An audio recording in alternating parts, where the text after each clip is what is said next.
Assalamu alaikum wa rahmatullahi ta'ala wa barakatu.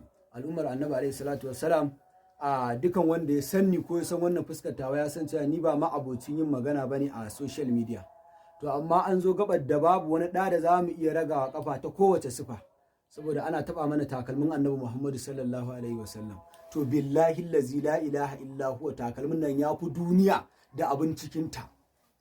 Ba wai fun uwarka ko ubanka ko sheyinka ko malaminka ba, a'a, duniya da abin cikin ta billahi allazi wannan takalmin yafi. Kuma akan wannan takalmin babu wani da ko maluki da ba za mu iya gargaje shi mu mai dukan hujja ba, mu mai kai rabani da yaro. Magana ake ta takalmin annabi Muhammadu. Annabi Muhammadu takalminsa ba takalmin ba, mai takalmin zaka kalla. Hidimar da takalmin yawa mai takalmin duk danginku da duniya babu wanda ya wanda Allah irin wannan. Takalmin da annabi yake tsayuwa a kansa, takalmin da yake tasbihi ga Muhammadu Rasulullahi, takalmin da ya ga Sayyidi Umar, ya ga Sayyidi Abubakar, ya ga Sayyidi Usman, takalmin da ya ga Sayyidi Ali, takalmin da ya ga Nana Khadijatu, takalmin da ya ga Sayyida Fadimatu Zahra, takalmin da ya shiga fadar Allah, takalmin annabi Muhammadu.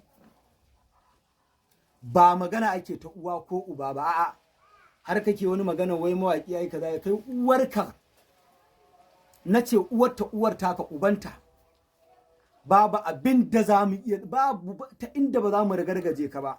Kalle mu mun fika karfi na zatin jiki, kuma kana ganin mu yan faida ba talakawa bane mu, kai ka sani, kuma ka bi ma sufar jahilai ba, yauwa kuma bi maka sufar ragwage ba. To akan kare haƙin manzo Allah sallallahu alaihi wasallam babu ta inda ba mu shirya ba. Hadara Allah ta shirya mu, mun shiri tsaf, wallahi sai mu ruguje ire-iren ku da duk ire-iren jinin ku wallahi.